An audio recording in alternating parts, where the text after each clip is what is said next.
Let's take a look at Python lists. First, I have a variable. I can call it anything.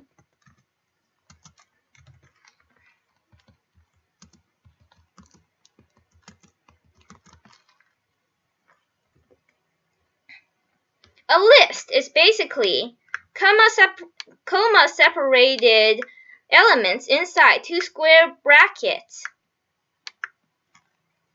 So I can see what's this. I can check the type of this variable. It's a list.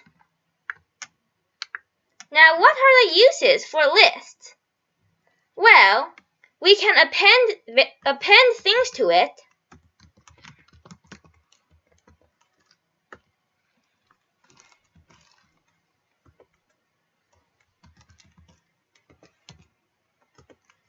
You see, the thing I append to it goes to the end of our list. I can retrieve things from it.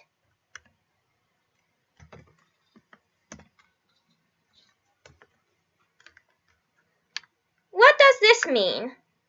This is a subscription of 0. 0 is the index of the element I want to get.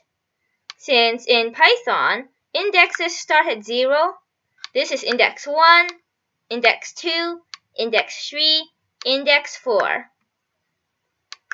So the uses for lists are, we can conveniently store values into it and conveniently take them out when we need them.